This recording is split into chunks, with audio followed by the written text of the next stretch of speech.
Welcome, everybody, to this episode of The Monthly Blend, a monthly video podcast brought to you by Next, powered by Shulman Rogers and the Connectpreneur community. I'm Tien, Wong, founder and host of the Big Idea Connectpreneur community, and we're a global community of over 25,000 investors, founders, and business leaders from around the world.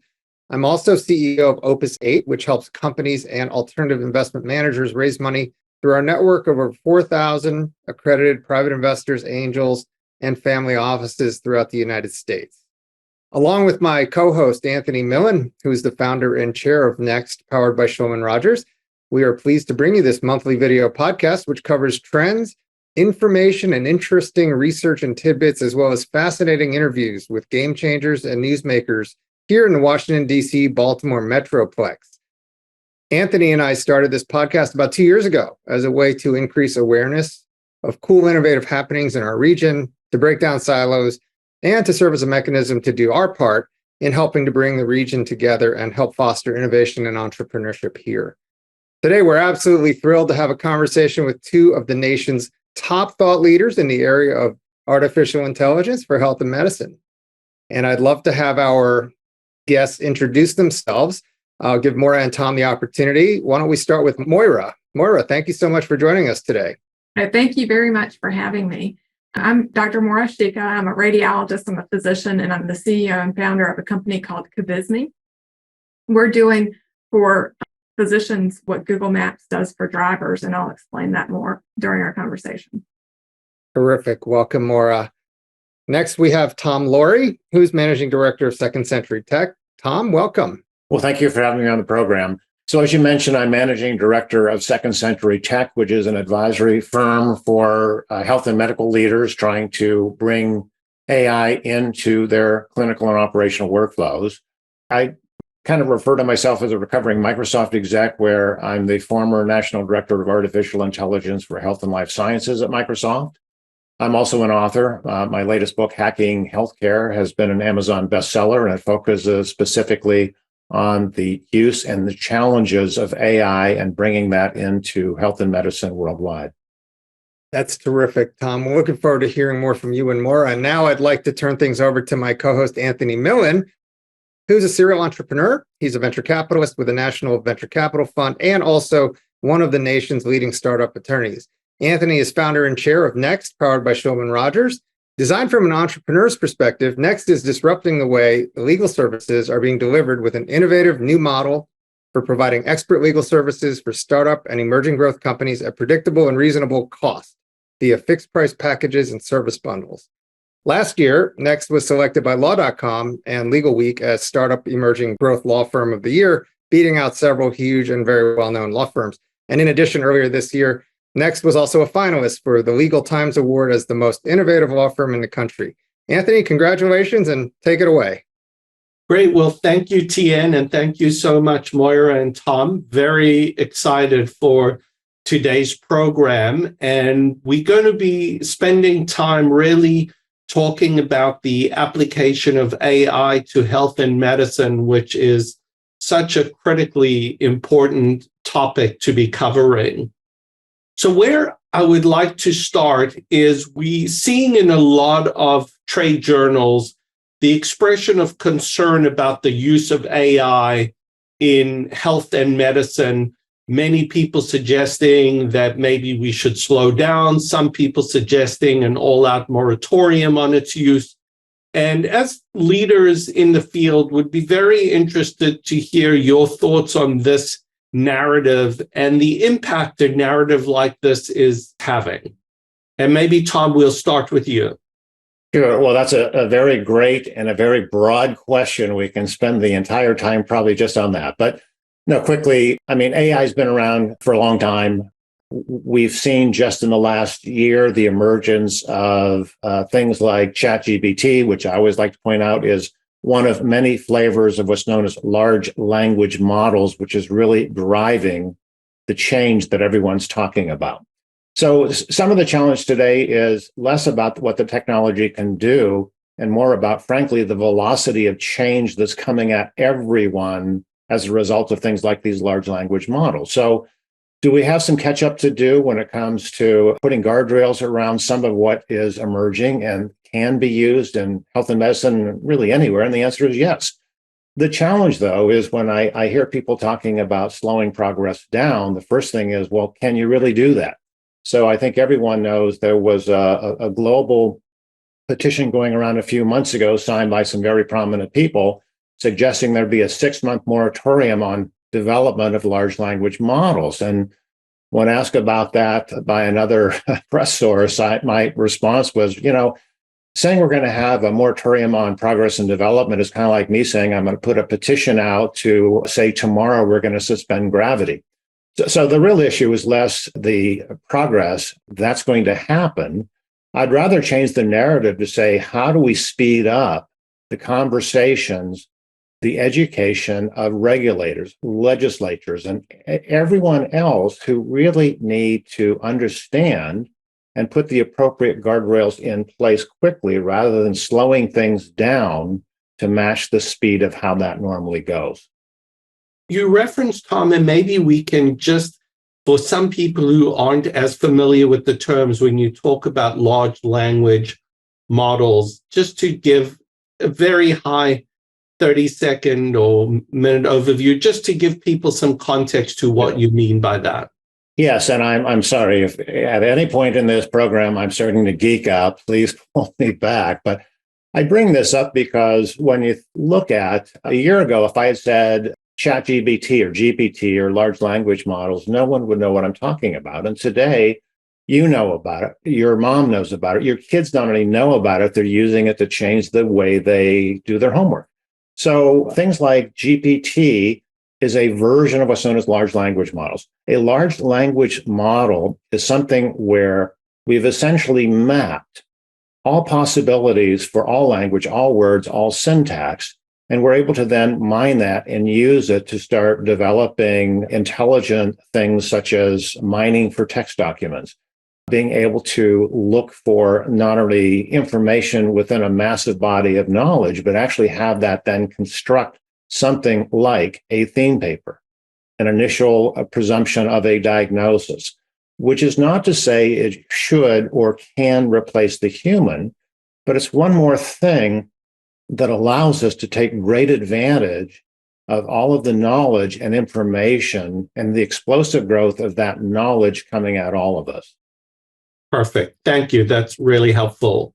Moira, in terms of seeing what, trade journals talking about slowing down and moratoriums, from the perspective of the medical community as a leader in AI and a physician, how is that narrative playing out from the medical community and peers of yours that you are talking to and interacting with? No, thank you. That's a great question. And so I am a physician, I'm a radiologist, and I've been on this long innovation journey, and I really have been educated throughout this journey from the tech side and the, amazing technologists that we're working with, but still rooted in the physician community. So I can kind of see both perspectives.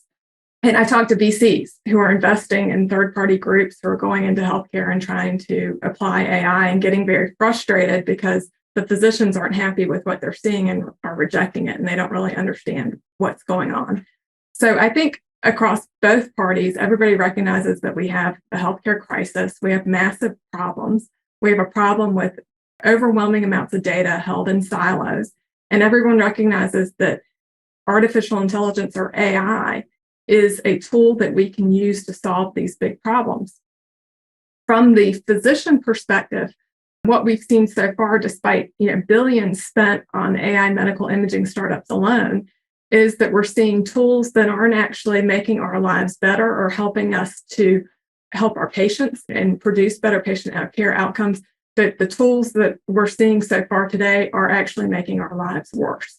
So despite what we'll see in terms of VC-backed startups and the outcomes that they claim, the physicians aren't happy with it.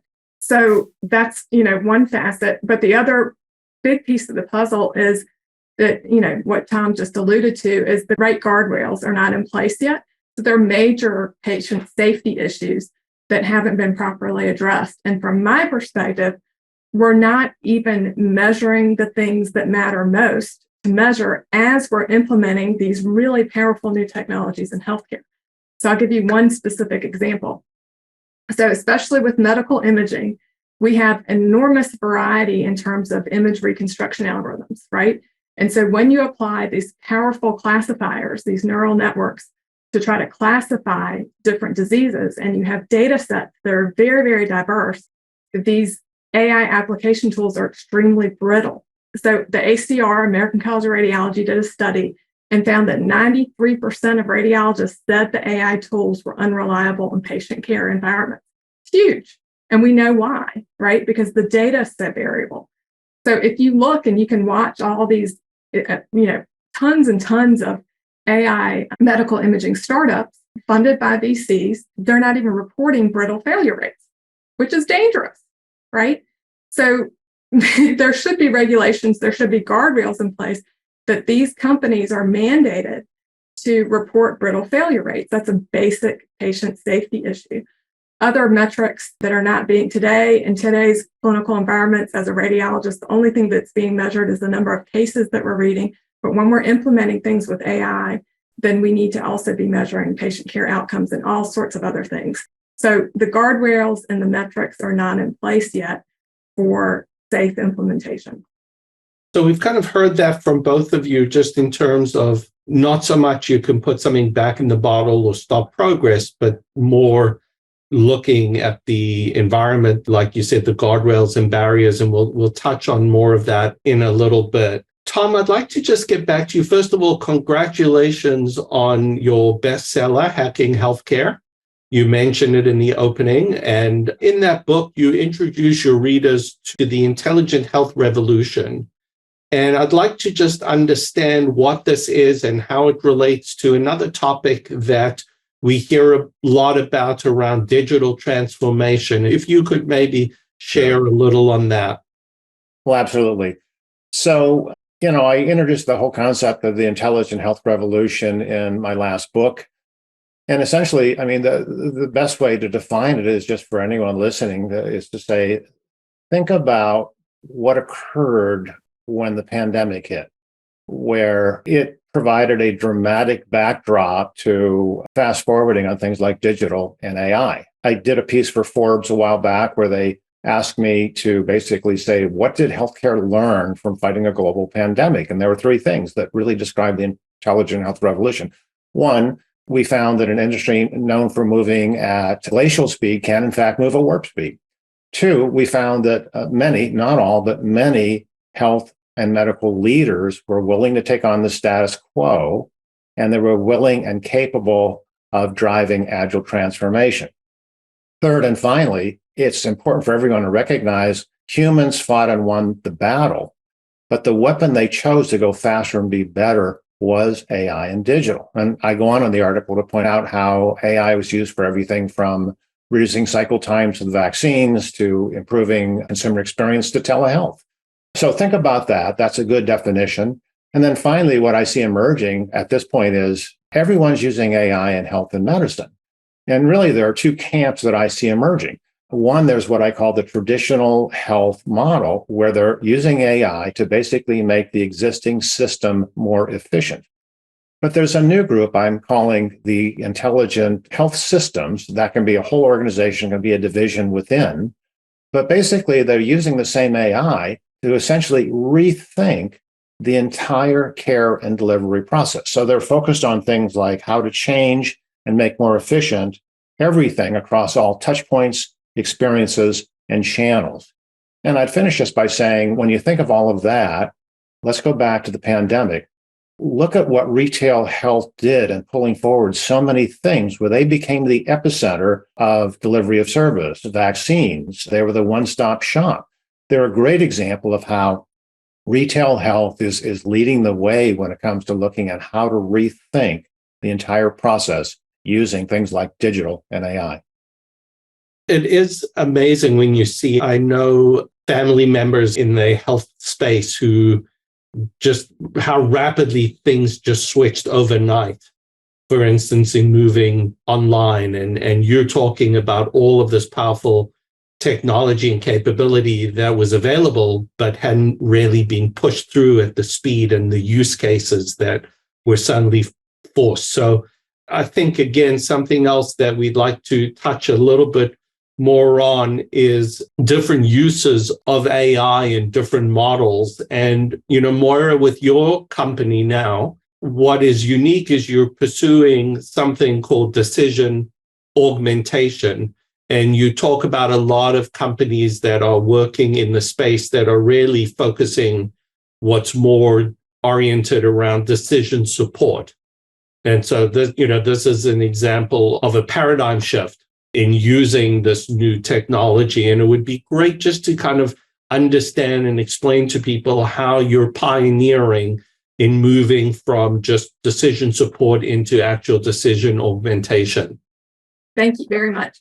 So just to feed off of what Tom just said, to reiterate, so much of what we're seeing is groups that are using AI. They think they're being innovative, but they're really attaching AI onto old paradigms, right?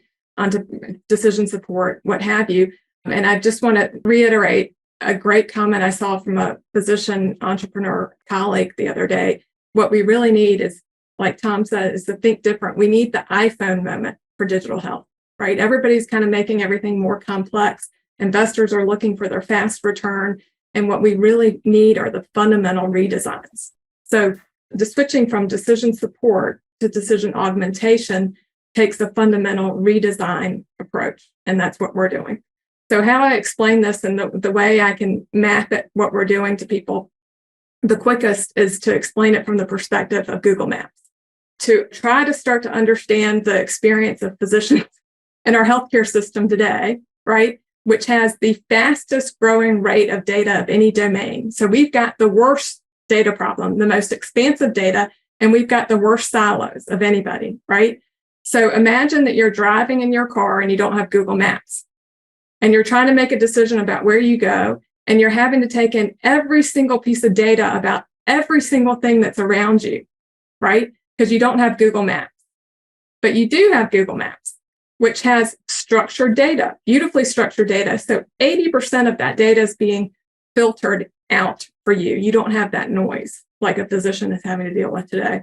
So you're driving in your car and you have metadata, and you see the metadata, key metadata. I have 3 street signs and then I make a turn. That's a decision augmentation technology, where, to contrast to decision support, right? Decision support is, I, as a physician, have to take in all the data, all the noise, put it in my head, make a decision, right? All these groups over here are taking AI, sticking on single pieces of data, generating more information and putting more burden on the physician, instead of creating the decision augmentation technology like a Google Maps that has AI making low-level decisions in the back end, right?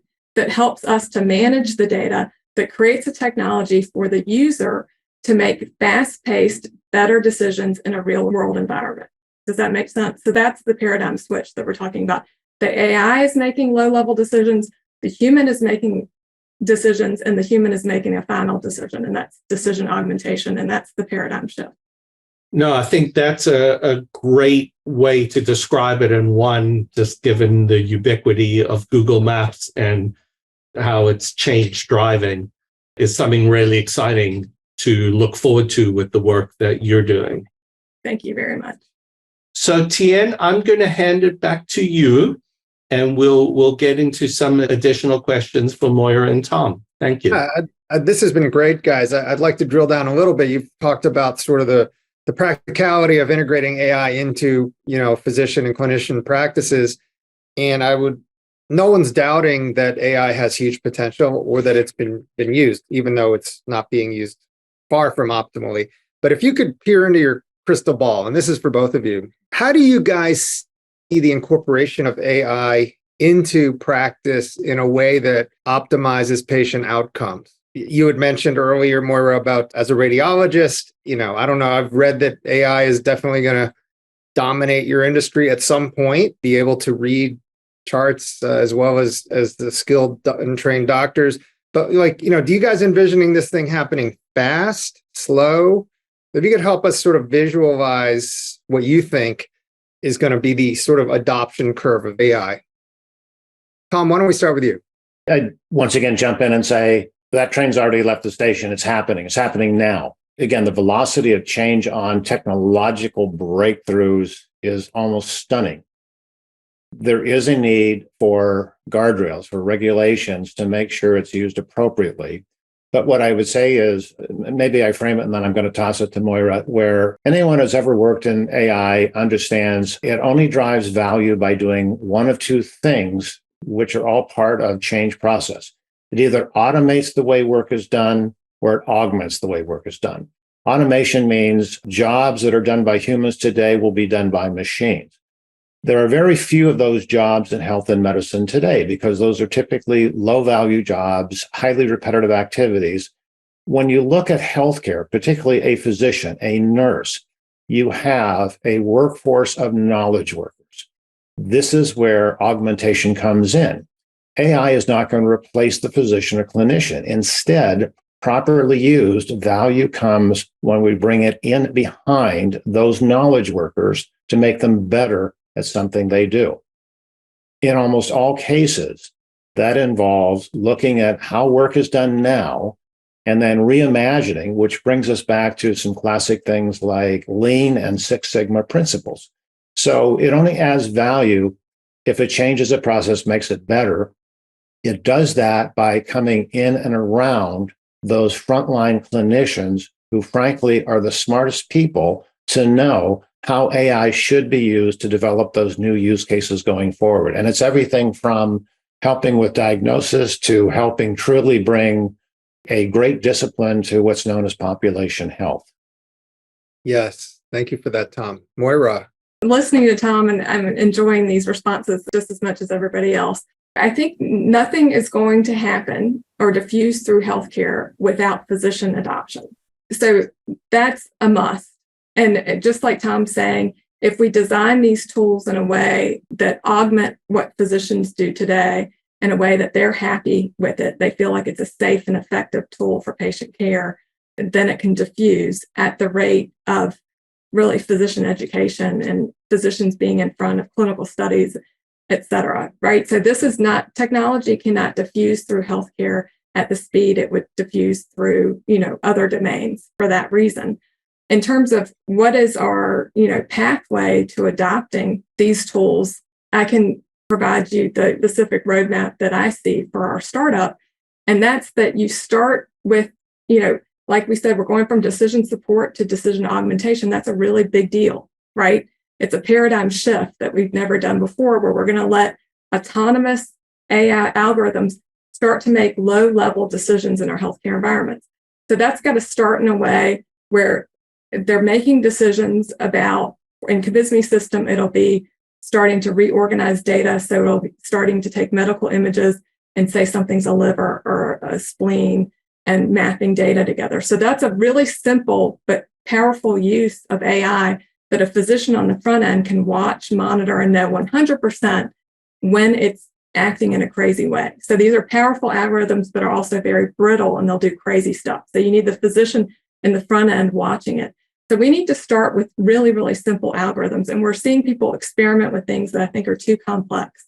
So we start simple, make sure that those simple algorithms work very well, and make sure that we're hitting, low-hanging fruit. We hit major pain points as quickly as possible with the most simple uses of the tools. And then over time, these are going to be very sophisticated digital health platforms, and it just has to be, developed, very responsibly and very slowly. But, there's no question that we can build this new technology. Absolutely no question. The technologists have absolutely no qualms about that. I think it's all the, secondary issues around the technology that I think are the most challenging. Gotcha. That's a great point. Guys, what is decision intelligence? Why do you think it'll be so important for AI in healthcare? How is it differentiated from, say, decision augmentation? Moira, you want to jump in on that first? Yeah. So I'll explain that, and then I'd love to hear Tom's response after mine. I'll just explain it at a simple level. So back to Google Maps, right? So what Cubismi is doing is similar to what Terra Recon did, which became Google Maps, right? Back in the 90s, they started to put all the data about single locations on the globe into, organized by location, and that became Google Maps. What Cubismi is doing is taking all your data, everything about your thumb gets mapped to your thumb, all the clinical data, medical imaging, et cetera. But the game changer here is that all of a sudden today, if I have a subjective diagnosis, I have to walk over to the pathology department or go into a separate system, look at a report and try to figure out whether I was right or not. In these new powerful cloud systems, right, all of a sudden we can map and organize patient data holistically in these powerful new ways, and we can map patient care outcomes, okay? That's a huge, huge. So back to Google Maps, what this means is that we can do something called decision intelligence, which is route optimization in Google Maps, right? So you put in an outcome and you get 3 different decision pathways with metrics, right? And you can choose the best decision pathway.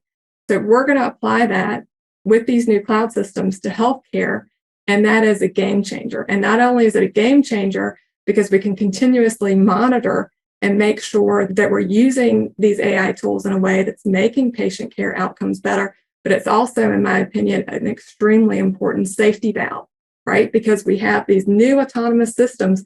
And back to your question, how are we going to implement this technology and what's the pathway? To me, decision intelligence is critical to the pathway because as we're adding these autonomous systems, we're going to be always monitoring the outcomes and make sure that they're safe and not doing crazy stuff, but really directed and doing what we want.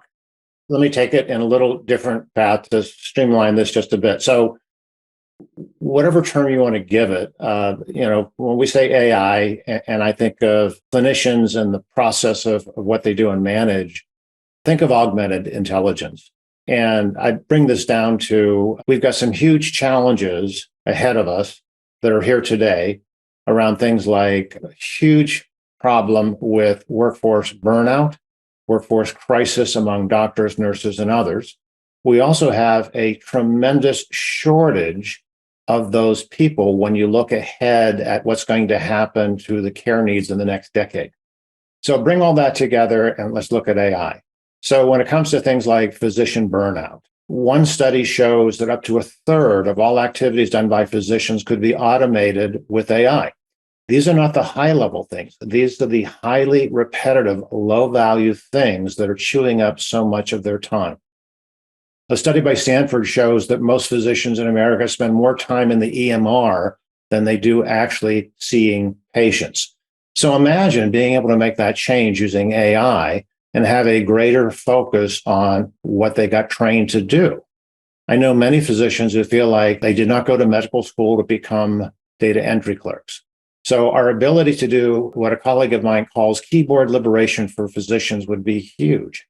The second thing AI is there to address to help with the burnout issue is the whole thing of cognitive overload, where a physician in 1950 would go their entire practice before medical knowledge doubled. Today, medical knowledge is doubling roughly every 72 days. So how does that possibly work when it comes to the best physician coming out of medical school, knowing there's twice as much information in a matter of months? AI has the ability to take all of that, make it better, bring those things in control, and again, bringing it in behind to augment the skills and qualities that are unique to humans as physicians. I think that was a wonderful description. And I think part of the message that we're trying to get across is, unlike a lot of competitors who are adding to complexity for the physicians, right? Old paradigms, incremental small things, is that we need technology that actually reduces complexity, right? So, to use Cubismi and what we're building as an example, once we map everything about your thumb to your thumb and anatomically, then we can use the technology to tell us, for example, what areas of the body are normal. That is a wonderful use and safe use of the technology where it can be very powerful. And when we have that today, if I look at a normal brain MR, I'm spending, tons of time just going through 500 images, clinical data. It's in a massive, massive amount of data. Imagine instead opening a tool, having a 3D view of the patient's body and being able to skip 90% of what we're doing today. So that's the difference between, an incremental value with the AI versus a fundamental redesign where the value add is a huge leap forward. And to solve the huge crisis that we face, we need the big, huge forward iPhone moment leaps forward for healthcare. Agreed 100%. And on that note, I think we're out of time, but we'd love to have you guys back to talk about more topics. Like I'd love to go deeper on the guardrails, for instance, and regulation, and we'll have to save that for another episode. But thank you so much for illuminating a partial view of the future for myself and for our viewers. And I'd like to turn it back over to Anthony with our final words here. Anthony. Great. Yeah, thank you. Thank you, Tien. And thank you so much, Moira and Tom, for joining us today. This was such an insightful program today, and one that, as I said at the beginning, is so important to the future of health and medicine around the world, and such a powerful new technology, and so much, like you said, we're going to have to look at in terms of how it's actually used and implemented to have the impacts that you described today. So thank you for your leadership, and thank you for joining us today. Thank you for all you do. Thank you. Thank you guys so much. It was great.